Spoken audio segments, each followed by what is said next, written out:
അപ്പോൾ രാവിലെ തന്നെ ഈ ട്രിപ്പൊക്കെ സ്റ്റാർട്ട് ചെയ്തു. രാവിലെ എനിക്ക് 5 മണിക്ക് എണീറ്റിട്ടില്ലാത്തതുകൊണ്ട് ഒരു ഉറക്കം കഴിഞ്ഞ് എണീറ്റപ്പോഴേക്കും ഒരു അമ്പലം എത്തിയിട്ടുണ്ടായിരുന്നു. അമ്പലമൊക്കെ കഴിഞ്ഞ് നമ്മുടെ കറക്റ്റ് ഡെസ്റ്റിനേഷൻ എത്തി.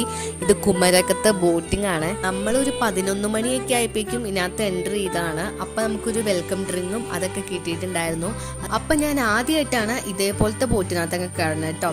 അങ്ങനെ തന്നെ ഞങ്ങൾ ഈ പ്രാവശ്യം സ്പീഡ് ബോട്ടിലും കയറി. ഇത് ഞാൻ ഇവിടെ വരുമ്പോൾ കയറണം എന്ന് ഓർത്ത് വെച്ചിട്ടുണ്ടായിരുന്നതാണ്. എന്നാലും അതും സാധിച്ചു. എനിക്കത് ഭയങ്കരമായിട്ട് ഇഷ്ടപ്പെട്ടു കേട്ടോ. നല്ല രസമുണ്ടായിരുന്നു.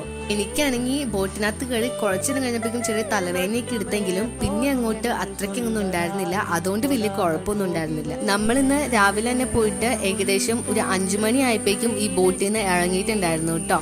രാത്രി ആയപ്പോഴേക്കും വീട്ടിലെത്തി. ഈ സ്പീഡ് ബോട്ട് എക്സ്പീരിയൻസ് ചെയ്യാൻ പറ്റിയതാണ്. ആദ്യം എൻ്റെ അമ്മ കയറില്ല എന്നൊക്കെ പറഞ്ഞ് നിന്നെങ്കിലും കുറച്ച് കഴിഞ്ഞപ്പോൾ അമ്മയും കയറി. അതും അമ്മയ്ക്കും ഇഷ്ടപ്പെട്ടു. തിരിച്ച് നല്ല ഡാൻസും പാട്ടും ഒക്കെ ആയിട്ട് നല്ല വൈബായിട്ട് തന്നെ വീട്ടിലെത്തിട്ടോ. ഞങ്ങളുടെ ഏജിലുള്ള കുറച്ച് ഗേൾസും കൂടെ ഉണ്ടായിരുന്നു. അതുകൊണ്ട് നല്ല രസം ഉണ്ടായിരുന്നു. അപ്പോൾ അത്രേ ഉള്ളൂ. ശരിയെന്നാ.